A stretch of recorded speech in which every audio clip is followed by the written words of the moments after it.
be all right. Would you like any water? Anybody have? Is there any way that we can get some water? I'll run back and get some water. Perfect.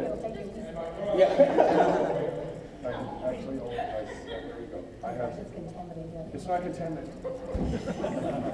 Not at all. Hi, everybody. Hi. Hey, Jimmie Walker's here. Give it up for Jimmie Walker, everybody.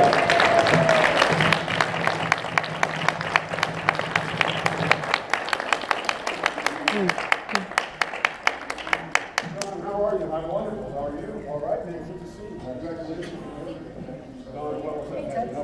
I'm sick of you.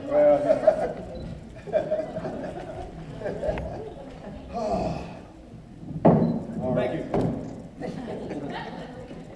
Now what happens? They're supposed to have another microphone, but I think we can do it without it. Everybody, give them all Motor City Comic Con welcome. So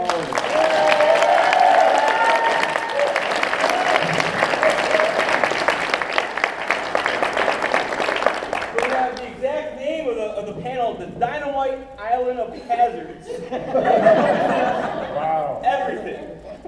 Wow. Okay. Did I get it all? So we want to start off thanking everybody for coming. I know it's a little warm in here. They're going to try to get the air on a little bit so not everyone's sweating all over each other. I want to thank you, panelists, for coming. Where are you all coming from? John? Baton Rouge, Louisiana. Okay. Don, how about Los you? Angeles, California. Jimmie? I think, where was I? I think I was in Vegas, but I was here, I've been here for, because I was at the comedy stuff. Jokes. Let's get right into it. You're a traveling comedian, right? Working I'm a road all over? comic. No, all over. How is it on the road, dude? How many weeks a year are you on the road? I'm on the road probably 45 weeks a year. Oh, Wow. Yeah. But Don's on the road a lot too, because I see her all over. Yeah, but not that many people. I pack and unpack. Once.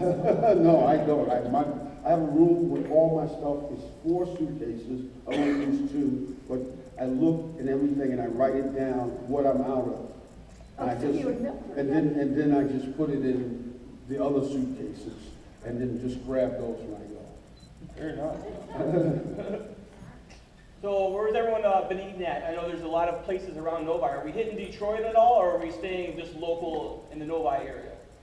Which don't fit. I'm in the Which Novi bothers me. area because I've worked here so many times. You know? Yeah. I was in Warren? Okay. Woodmore. Woodmore. Whitmore, that's it. I was in Whitmore, and I was in Livonia, so we're right in the area. You're all over the place. Don, how about you? Anywhere in particular? 'Cause this is, you came, was it last year I think I saw you? A couple years ago. A couple years ago? Yeah, I was supposed to be here last year. I was doing a play and they extended it. So Oh, okay. I don't know where I am and I don't know where I go. Just kind of like stay local? Yeah, well, I was so tired by the end of the night. I did go out last night. Something strike. Lucky Strike. Lucky Strike? Oh, yeah. Oh, yeah, okay. That guy's Vincent came by. Yeah. And so I went to a disco, which I've never seen, everybody dancing.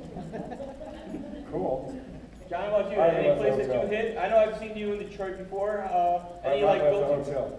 Never left the hotel? This time, no. I've Wow. not left the hotel. Are we studying up on a new park or what? No. Just I like relaxing? to sleep. When you leave the hotel, you don't sleep. Sleep is very important. It is. Yeah. It works for John's us, so. 6,000% correct about that. Yeah. So we're going to start off with Dawn. Dawn, you tell us a little bit about your experience on Gilligan Time. It was hard work. You know, I think what's so wonderful today is they have audiences with some of them playing it with them. I love to do stage because you get a reaction. It's very difficult to do comedy if you don't know if it's funny. I mean, it's very difficult. I think Bob Gilligan's physical being is unbelievable. He just was like a little plastic man. The plots were absolutely stupid. You know, can't surf on and surf off, and not letting them know where you were. But it was hard work because there was a lot of stunts and long hours, and a lot of the shows during my era I never saw because we worked till 9 or 10 o'clock. You know, I didn't see the Partridge Family and that kind of stuff very much. And that's what everyone says, like, Jimmie, you could probably talk to this. Everyone, I would love to be an actor. I would love that money. I would love to be on the show and everything, but I don't think people realize the hours you guys put in. Was it like 14, 15, 16-hour days sometimes? Sure. Definitely. I mean, it's a lot of work, and then I think what you don't realize is you know, when you do like what I did, these guys did film shows. But when you're in a sitcom, you're in a room a little half the size of this, all for like 5 days. And I think when you, film is better from a standpoint of cast loveliness, because it gives people room to stretch out. When you're in a room like this with like 20 people all day, sometimes it gets a little crazy. So it's always a strange thing, because that's why you have sometimes casts that have little problems. Because I think you're just too tight sometimes. But when you're filming, you can at least go to your trailer. Outdoors once in a while. Yes, outdoors, and you can lock your door and wait for the stage manager to say, "Okay, we're ready for you." That's it. So I think what these guys have may be a little better, but what Don was talking about, having a live audience, is the only way to do a show. Me and my, even though there's been big successful shows that are sitcoms, that, you know, MASH probably coming to mind, and that did not have an audience. But I've always said they shouldn't shoot shows in Hollywood. That's the first thing. They should shoot them like in Sioux Falls, South Dakota, and they should shoot them live. Yeah. And that way you have regular people, regular things, and if it's not funny, you can go back and make it better. And that's one thing they're doing now, which is strange. A lot of sitcoms that do now is guest stars. They'll go, "We're going without an audience because we know what's funny." And you don't know what's funny. You don't know what's funny until the audience laughs. You can't just say, "We sat in a room and we wrote it, it's good." No. Put it in front of an audience and they will let you know. Yeah, how different would your show have been without a live? I can't imagine. You walk in a room and you had that boom. Like without that, a live audience, you're not going to have the same swagger, right? I think you need a live audience because it's like having Kool-Aid without the water. As soon as That's funny. you gotta have some water in that Kool-Aid, baby. Then you know you got it. Thank you, Reverend Jones. Anyone else would like the Kool-Aid? Off to your right. But you had And stuff Dr. and Pepper. stuff, didn't you? Yeah, they were very physical. Yeah, we didn't have a live audience. We had an audience, but they were dead. Oh, wait a minute, I didn't say No, that. we had no live It was audience. John. And we were one of the last, I think last of that era was last single camera shows. So we shot with film and edited on a moviola. And like Jimmie says, finding funny is very difficult. And I've only done a couple of guest spots on sitcoms, and it's some of the most miserable time I've ever spent. Because the people whose job it is to be funny or to find funny are usually the most nasty, Irritating, abrasive, terrible people. They're like, "Shut up, I'm trying to find what's funny, damn it, shut up. I know what's funny." Oh, really? Yeah. No, The what last time you laughed. what John's talking about is that, you know, writers and producers, this is their gig, man, and they got to make this happen. And they wrote it, and if John does it the way it's supposed to be done, he does it. And, you know, if the audience response is like this, and they go, "Well, then John's doing something wrong, because it's not really working. We had it written right." Right, yeah. Say, John's no, this wrong. was not funny. John's not acting it out. Let me talk to you, John. And John will tell you, and I just not even speaking with John. He'll do a line on a regular audience show, and maybe it doesn't work. And what they'll do is they'll come to John and say, "Maybe we should try it like this." And you go, "This is the way it's supposed to be done." But they just can't take it because they didn't write a funny enough thing. Right. That's why you have a lot of reality shows now. Because you don't have to be funny, you don't have to really, it's loosely, or good. Or have any noticeable, measurable talent whatsoever. It's loosely scripted, so it doesn't really have to be that ha-ha funny. And if Don does a show, or John does a show, or I do a show, you will see that on your tushy all the time will be either the writers or the executive producers, because they want that thing to work, and if it doesn't work, it's not them, it's you. And I remember I watched a filming of 2.5 Men, and it was funny, and the audience is there, maybe an audience about this size, laughing, and then you'll see buzz, buzz, buzz, buzz, buzz. the writers are over there doing, and then they do it again. And they do it again with a different joke. They'll do it 4 or 5 times. And then I think at the end of it, they use the third one because the third one got the biggest laugh. But Right. the fact that the writers are coming up with it that quickly fascinates me. Yeah, you just have to, you gotta keep trying. And then and I think both John and Don can mention this, when you're in a show, you're really isolated with your people, that are on the show. And you'll see that your best friends may be the stagehand guy, or the grip guy, or makeup guy, or girl, whatever. And I think what shocks you a lot of times, and I think both Don and John can speak to this, when you go out and you finally out, just regular, and you realize the impact of the show. Because when you're there, it's like being in like a little tornado eye of the hurricane thing. But then when you go out, and I'm sure John, Louise, whatever, like, whoa! Especially like after the first year. Oh, yeah. The first year, you don't realize what's going on, and then you walk out and you go, John Schneider, oh my God, And you hope that happens. What did she just say? Yeah,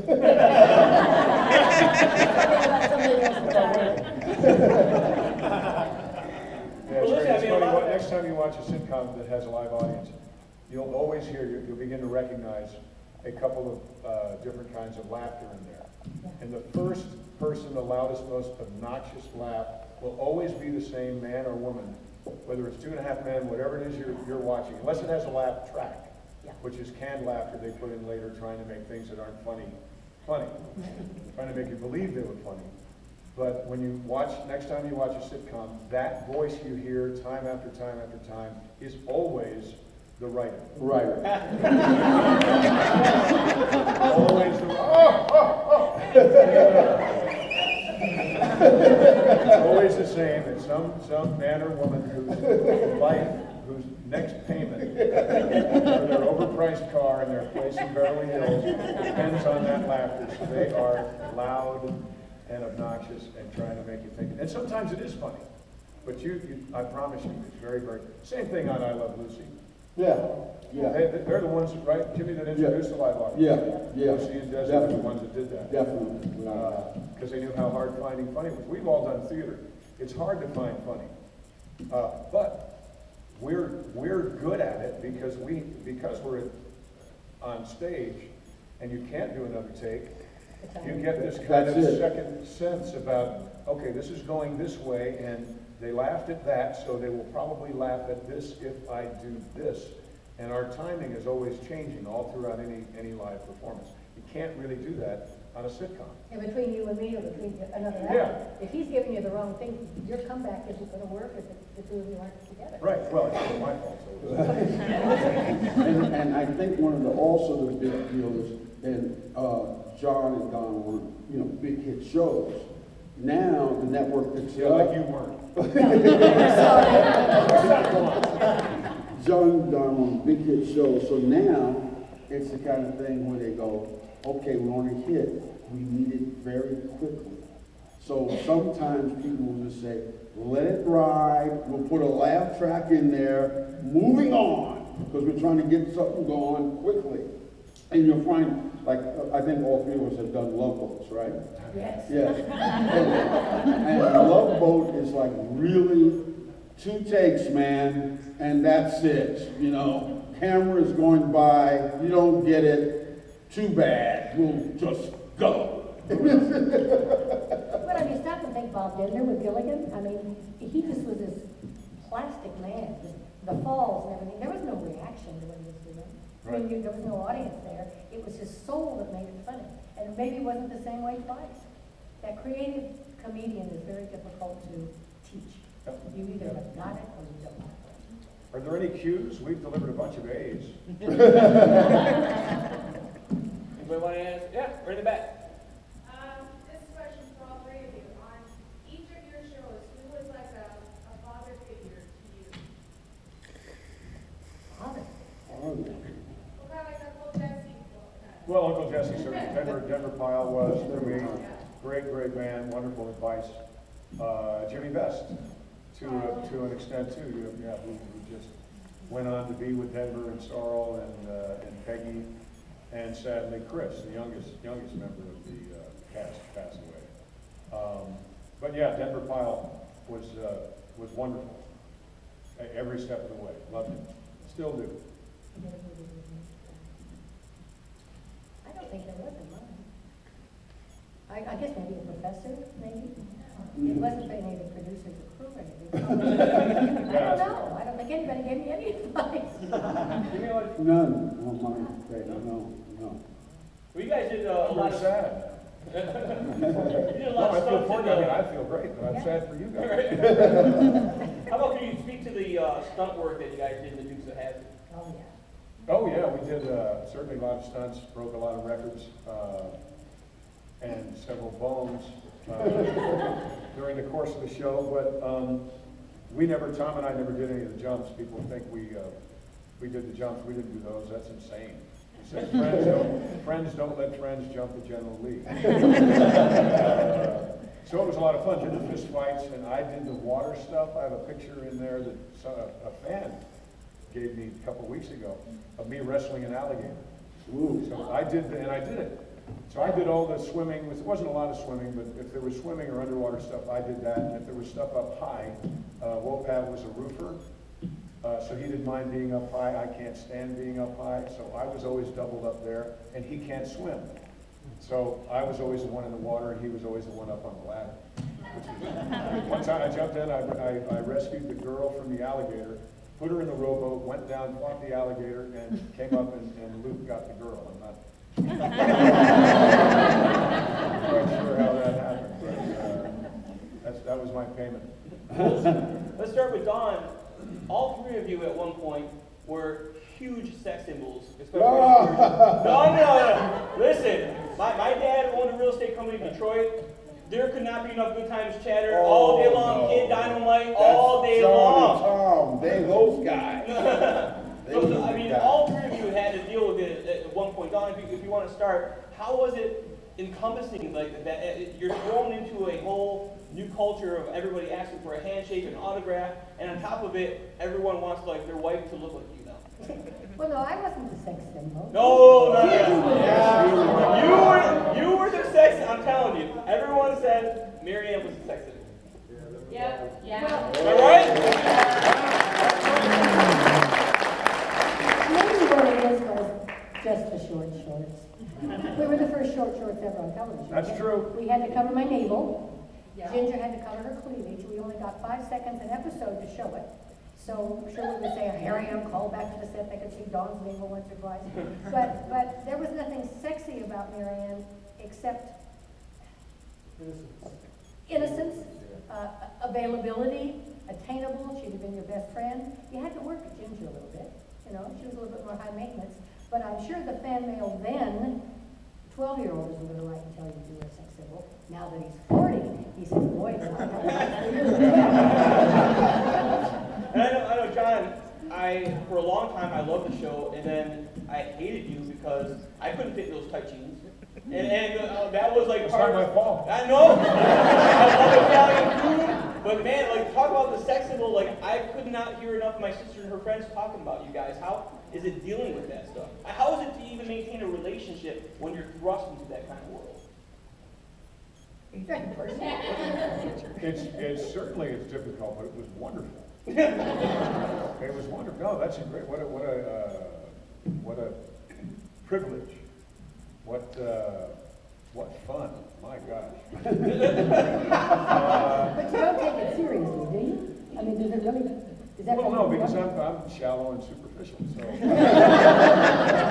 I didn't take it seriously, and I hope that they didn't either. It was a lot of fun. It was great. It was, but when it was happening, people were really not aware of that, because as Dawn said earlier, we were working.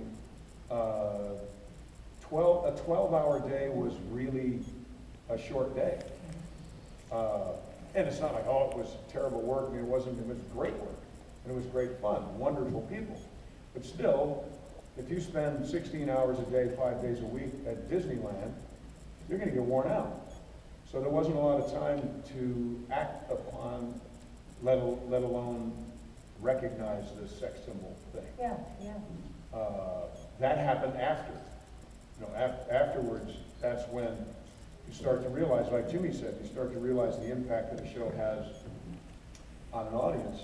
You don't realize that at CBS Radford, or where did you shoot? We shot at KTTV. At KTTV? Yes, way down there in Melrose, well, whatever it was, Van Ness.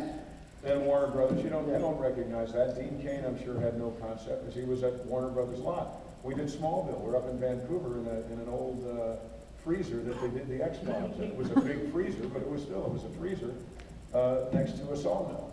They have no concept of what's going on out there. But once you do, it was fun.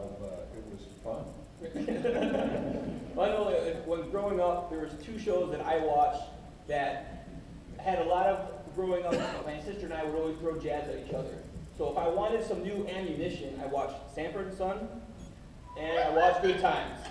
Good Times, JJ and Thelma had some good back and forth. How much of that was yours? Because you've got to be an ad-libber as a comedian, right? Yeah, I think that actually may have gotten me in trouble with the, it's like John was saying, when people write stuff, and you say, well, maybe not this, I'm going to go with this. They go, well, wait a minute, we wrote that. And I go, yeah, we're just going to make it a little better. But we're very good. You go, oh, you just going to try this out. Well, no, our stuff is good. And they take it, they take it hard. And, why did we wrote that? Well, this got a big laugh. Yeah, but that was a mistake. Our joke would have been bigger than that. So it's always that kind of thing. People, they want their stuff done. I did a lot of ad-libbing because being a comedian and writing a lot of stuff for my alleged act, I was always thinking. I'm thinking with them because my mind thinks that way. I go, even now, it's terrible to say, if I watch a show or a movie, my thing is I can't watch it because I'm thinking, here's what they should say. And then they don't say, and you go, boy, I think mine would have been better. And Don, how about, is there any love, maybe relationships you would have liked to have seen if the show had gone longer than 3 seasons? I'd like to have a little bit of that professor. There was no romance. You couldn't, we were goody two-shoes. You couldn't bring up anything. Really, there was no double entendre about anything, no love affairs going on, no, just a sitcom out of the living room, basically what it was. Now that I've raised 3 generations, you see the reaction it had when that 12 or 13-year-old boy discovered you for the first time. I did maybe this is funny to let kids in. They're not listening. I was interviewing for Australia, Channel 9. I was the foreign press, and I would interview all the movies that came out. My very first interview was Nick Nolte. And Nick Nolte can be tough, and I followed, Germany was interviewing him, and a German woman, and he had a fight, and he screamed out of the room, and I thought, oh my God, what am I going to do? It was my first time. I handed the VCR to the woman in the booth, and I said, what am I going to do? She said, just give it a shot. And I walked in, and Nick Nolte went, I can't believe it. You got me through puberty in the nicest of ways.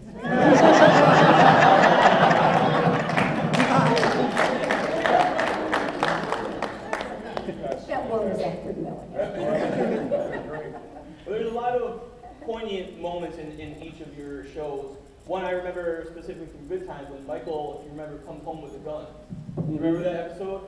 And it's hard to find comedy sometimes, like you were saying, not just in every show, but when you're talking about something so serious, it's hard to always find the comedy in that scenario. But again, with Jimmie, all you did, you walk in the room. Well, I think our show was different from a standpoint of Don had Sherwood Schwartz, who was really just a bam, hit yourself over the head with a melon kind of guy. Producers lead the way. I don't know who did your show, John. He doesn't even know. But the producer leads the way of whatever goes on. We had Norman Lear.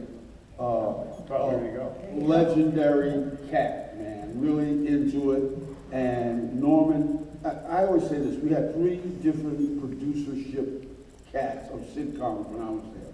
We had Gary Marshall, who did Happy Days, Laverne and Shirley, and all that stuff like that, Mork and Mindy, and they were more smash mouth, go for it kind of stuff.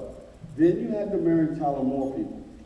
And I'm not sure you're ever going to see anything like this again in terms of Mary Tyler Moore. Because if you look at every show, whether it be Rhoda, Mary Tyler Moore, Bob Newhart, whatever else was done over there, they all have very attractive women. Mary Tyler Moore, obviously extremely attractive, extremely talented, but there was never a hint of any sexuality on the show. And every woman was single, but nothing, I mean, you don't even Except for Betty White. Betty White, of course. Betty White, yeah. She's still working. She's still going. She's still, that's right. Yes, but other than Betty White, there was, I mean, Mary Tyler Moore, obviously on her show, extremely attractive. She had a job. She had her, so you would think some sleazeball guy would come around and, you know, whatever, but it never was ever dealt with. And then you had us, and we had Norman Lear, which he dealt with a whole different thing. You look at all his shows, All in the Family, Maude, Good Times, One Day at a Time, Jeffersons, and the list goes on of every other thing. And he dealt with hard issues. And he wanted to deal with it. And I would say to Norman, Norman, we're delivering a message here, but we're a sitcom.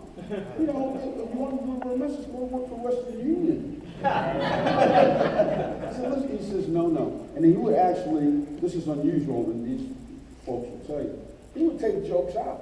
He says, I don't want a joke there. I want a moment. I said, I don't need any moments, Norman. I'm here for the jokes. And he would say, no, we're not doing it. And he would take stuff out because he wanted moments. And I think that's the reason that a guy like that lasts for so long. Yeah. Because he just really fought it. I mean, if you look at a lot of his shows, especially All in the Family, that show may not even get on the air today because of political correctness. You know, in terms of the black issue, in terms of the Hispanic issue, in terms of the gay issue. I mean, Archie was totally against it, and he used all sorts of words that you can't use now. And so that was a whole other thing. So what Sherman Hemsley did on the Jeffersons, the way he talked about white people, and this and that. You couldn't get away with that nowadays, you know, in terms of what Moore did. And, you know, she had the abortion show. You couldn't do that now. So that was kind of the deal. I think Norman was a guy who was different than everybody else like that. I wanted to say something a little bit about Jim Backus, who was really funny. I love Jim. Mr. Magoo, for anybody doesn't know, and also on obviously Don's show. And Jim was a master at comedy, and Mrs. Howell was not so much. And she said, Jim, you're getting all this ad-libbing, you're doing all this ad-libbing. So he said, all right, I'll teach you how to ad-lib. So then you see them coming out of the hut, they're both trying to ad-lib each other, trying to get funny, and they weren't. But he was a master. He'd say, take this word out, so get a bigger laugh. The very last special we did was the Globe Trotters, it's a ridiculous spot. One of those 90 minutes that you hope to get through. But he had been not well, and he came in with his male nurse, and he just had a couple of little lines. And he came in and he kind of shuffled the close-up, and he had this funny little line. He said two or three things, and he came up to me and he grabbed my hand and he said, "Was I funny?" He didn't know, he couldn't tell, and he was a genius at that. And you think, when does it leave us? When does it not come from the soul? Because it came from the soul all the time. And that was all. It was really simple. Yeah, no, he was great. He was so good. The Mr. Magoo stuff he did, your show, on years and years, he was excellent. Jim Backus, I was legend. on XM radio all the time. Yeah. Excellent. Before Thurston Howell III, I can't remember his name, he was on Jack Benny. Excellent. Monster talent. Any cues? Yeah, I can't pick. Okay, pick, go. Okay, about Jim Backus, I'm into old radio shows, and he used to play, I guess, the forerunner of Thurston Howell III on the show with Alan Young. And he'd come on, do his bit, and then he was always going off. He was so guilty, he was always going off by a new Cadillac. What happened to the old Cadillac? Well, the ashtrays are full. Right. Or it's pointing in the wrong direction. Exactly. The gas tank is empty. And Alan Young is still alive, I believe. Is he really? Alan Young is 95 or 96. And he was Wilbur Post in Mr. Ed. And he's still He kicking. was also Professor Scrooge McDuck. Yeah, but he was, something the third. Yeah. I'll just blow on a set of golf clubs. He played the same One's in character. Miami, one's in, He played the same character, right? He says, you're in the presence of, I'll just say, Thurston Howell III, and Bob Hope said, why don't you stand up straight when you said your name? Respect, my boy. I'm in my presence, too. So I we have let my wife ride in the same car with a chauffeur. My Yes. question is for John, actually. Growing up as a kid, Dukes I Hazzard grew was up one of as a my kid, too. favorites. Yeah. See, I knew that was funny. And it was because of the car. And as I grow up into adulthood, I understand the meaning of the rebel flag. Right. With its racist connotation, does that bother you in any way? Is any way with the fans? And that's a two-part question. My other question was, why did the producers decide to put that flag on the car? Well, it depends upon your perspective of what that flag means. And in order for the flag on the top of the General Lee to be a racist symbol, that means Uncle Jesse was a racist. And that's not true. Absolutely not true. And during that time, no one was saying this was a racist symbol. People will tell me it's not actually the Confederate flag, it's a battle flag of Tennessee, right? It's a battle flag of somewhere. Fans of the show, were you a fan of the show, Jimmie? Without a doubt, because Did the I flag mean, bother Tom, you? the flag does not bother me. You know, I mean, racism is such a strange thing. Are we all aware of who's white and who's black and who's Hispanic? Yes. So if you want to go real nitpicky, you can say that's racism. We should see people as one. We don't. Stop it.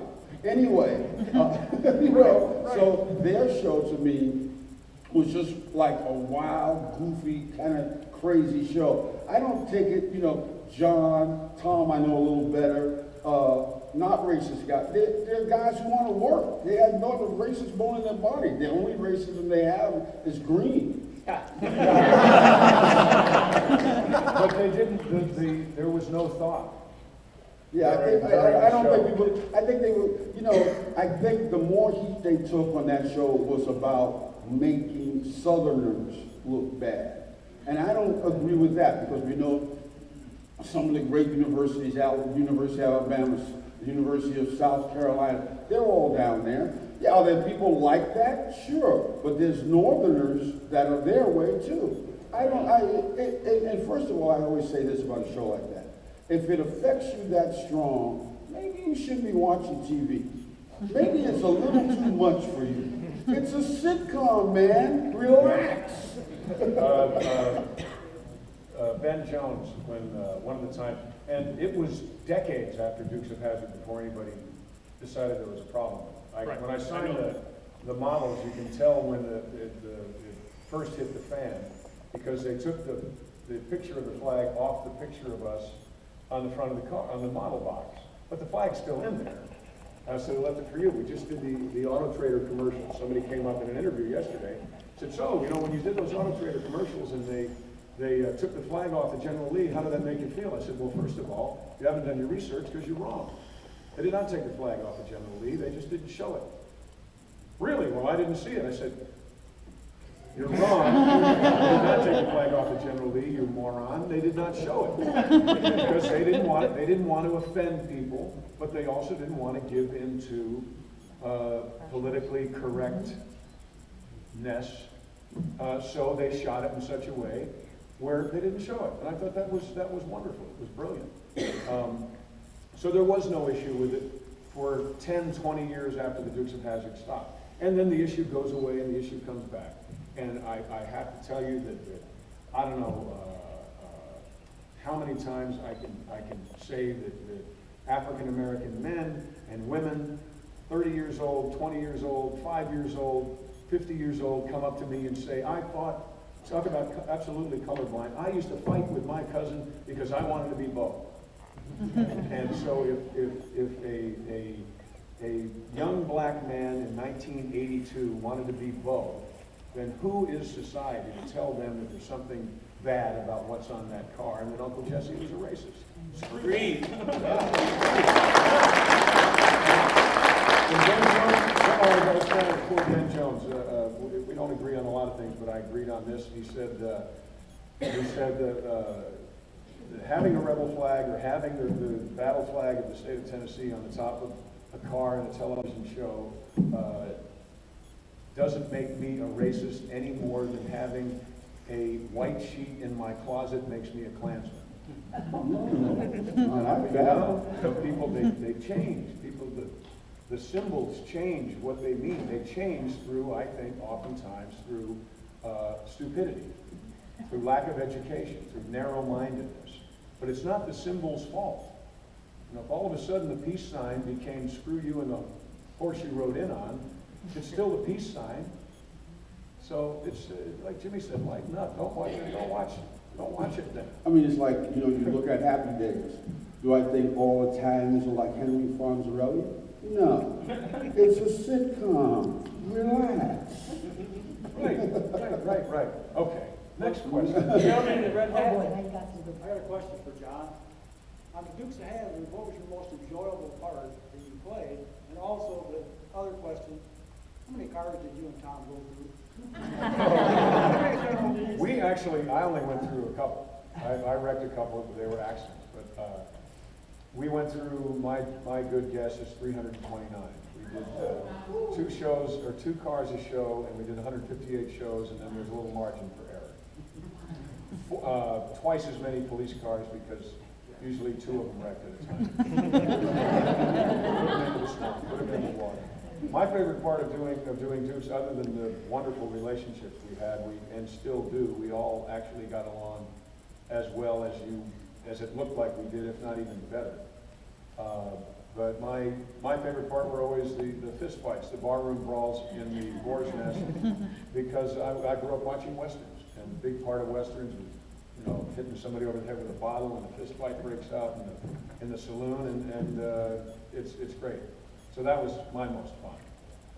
Yeah, loved every minute of it. And then we're going to start winding it down. How about one last question for each of the panelists? Miss? Was for everybody, was there ever a time where you wanted to not be known as Bo or Marianne or JJ? Was there ever a time that you wanted to be known as like a lot more than that, like step away from that character and be something else? I can speak to that for a minute, because I had a hard time trying to even get an audition in New York City, but when you pay me, well, okay, I can do something else, but I agree with love everywhere. So that balances out. I mean, they love the character, and I agree with love. Nobody comes up and swears at me, so it's my so it evens out. I embrace it with good spirit. I think you need to embrace it. You know, some people get out, you know, in terms of from under the character. You look at Billy Crystal or Robin Williams, they were, you know, able to do whatever.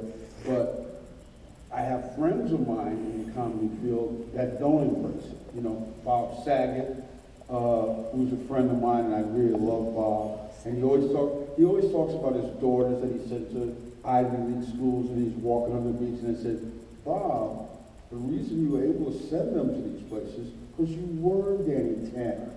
That's why. Give the people a little break with it. And, you know, and the acting. If you ever see Bob's act, it's a little harsh. And I think, you know, you get rid of some people like that. Same thing with Dustin Diamond, who's a kind of an acquaintance of mine. You know, Dustin, they like Screech, what's the big deal? You know, but he fights it really hard. And, you know, I have 2 or 3 other friends that are really fighting it. Sometimes you just have to just go with it. And then when you do whatever you do, show the people that you are something else. Just so you don't have to get nasty about, don't call me Screech, don't call me Danny Tanner. Just do what you do and let it go at that. About every 10 years I get upset with it. It's true, you know, because the only time it bothers me, because most like Dawn said, you embrace it, because people come up and they, I had a young girl today came up crying. It was a Smallville moment, but she was crying because of how that affected her during a period of her life, and that's what an amazing thing, an amazing thing. But every now and again, it's so funny. I do a show called The Haves and Have-Nots. I'm a nasty, mean, terrible, wonderfully inappropriate man on that show, and I'll be there on the Tyler Perry studios there, and it's funny because all these people who are making their living making this show called The Haves and Have-Nots are just freaked out because they're standing there with Bo. And I embrace that, but every now and again I'll be like, you know, like Jimmie said, you know, show you can do something else. So, wow, that's great, that's great.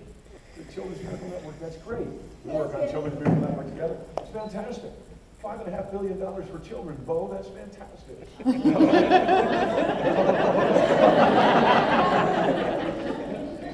Thank you. And it's just, you know, because you are. We have never been, we've never been these characters, except during our time when we're working. So we didn't take the characters home. We don't brush the characters' teeth. Bo did not raise my children or live through my marriages. So Bo has not been there. These characters are characters. So occasionally we forget that that's who you think we are, and it's about every 10 years. Not for long. But I find most things in life are cyclical. And about every 10 years, I'm thinking, okay, this is going to be the one. I thought Smallville was going to be the one. It was. People stopped, and it made people stop calling Bo a certain generation. But I love Bo. I have little kids today came up to the table today, and they're 5 years old, and they love the Dukes of Hazzard, and somehow they recognize me through this gray hair, and it makes me smile as a dad, not as Bo. As a dad, it makes me so proud to be part of something like you guys are, that people can look back on a time that there were no taxes, there were no issues. It was just a great time with mom and dad, or mom and dad and grandma and grandpa, or whoever it is that you loved and who loved you while you were watching a silly little thing called television. For 1/2 hour or 1 hour a week. And for that, I am eternally grateful. So every 10 years, please forgive me. I know this gentleman over here, you have a question? Yeah, for Jimmie. Being a young adult, if the rumors are true, how was it dealing with Esther and John, with the conflict, with your popularity, and what is your favorite Good Times episode? Well, I think, you know, things happen. I mean, I look at it this way. 65% of the country is divorced. 65%? 65% is divorced at least one time, and then people may try again or whatever. And these are people that picked each other, and they still don't get along. And so I think on a sitcom or a show, you're always going to find some sort of, you know, rumblings. And especially on a show that we have where actors were already established and then new people come in and do something else. And I can see it happening on shows. You look at a show like Big Bang Theory. People don't realize that's Johnny Galecki's show. That's his show. They wrote that show for Johnny Galecki. But Jim Parsons is the star of that show. Now it's the kind of thing where everybody else has to say, okay, we're on a hit show, Jim Parsons is now our star, and everybody has to relax with it. Happy Days, that show was written for Ronnie Howard. Henry Winkler became the star of that show. So you have to relax with that. Some people don't handle it well, some people do. And maybe on our show, some of the people didn't handle it as well maybe as they could have. And it makes a little more tense situation on the set. But I think that, you know, we move on. That's it. That's the best I can say about it. Favorite episode? I had an episode where Bernadette, played my sister Thelma, was teaching this girl how to speak French. I wanted to go out with this girl. So I tried to come in there with some broken French, you know. I come in, you know, yo, bon ami, a few words. And I'm trying to speak broken French, sure, and it's not working. But at the end, of course, JJ gets the girl. And that's what it was. So I came up with a line, and I say, well, okay, this shows you how far back it goes. So finally she says, yes, she'll go. So I said, okay, I'll see you Friday night at the Kool and the Gang concert. Que sera, sera, bon ami, and cognac. And Norman Lear says, what does that mean? That's so stupid. No, it makes no sense. I said, Norman, it's just like the non sequiturs, the energy of the moment goes in front of you. He says, oh no, it's not getting in. And I fought for it, and people came, but what happened was we wound up betting money on it. I said, this is gonna work, you'll see. So we had $2,000 on this line. What year was that? This is way back in the 70s. We had like $2,000. The crew was in on it. They were on my side. The producers were against me. Everybody was against me except for the crew. And we bet this money. So we waited, and then it wasn't about the show that week. It was about this one line working. So I do, we come to the end and I said, see you, Bon Ami, K. Sarastro, and cognac. And it destroyed. And so we have our little dinner meeting, after the show, and everybody's having dinner, and Norman stands up, and he hits the glass, ding, ding, ding, ding, ding, he says, well, Jimmie Walker, again, has proved me wrong. One of the stupidest lines I have ever heard got one of the biggest laughs in our play. I will never doubt Jimmie Walker again.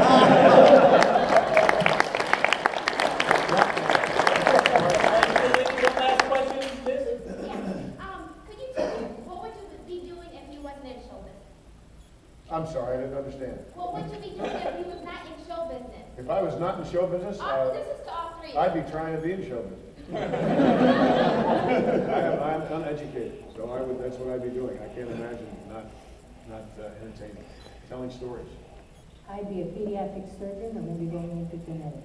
Really? Wow. She is educated. Wow. I got through it. No, I mean, I realize where everything is gone now, and Children's Miracle Network did that with me. I have watched surgery, Right. skull replacements and everything, and I'm thinking, what am I doing with my life? I'm making you laugh a little bit. Like, you're saving this baby's life, or you're reforming the skull, and I went, what did I waste? I don't mean that I wasted. I realized the joy and the stuff that I've had, and what I've done for the public, but I'm not making a difference. Oh, yes, you are. Stop. It's a different difference. A different difference. It's a different difference. That's great, a different difference. Different difference. I think that's what it would be. I like that. I was in radio before, so I still do little smacks of it now. I love radio. It's just fabulous. That's what I like to do, and whatever. You're on XM, aren't you on XM? No, that's not me. It irritates me to the dickens. Really? Yes. How can they do that? I got, you don't own it, like I don't own Bo, right? Yeah, that was not happening. I'm sorry I brought that up. All right, we'll give it a good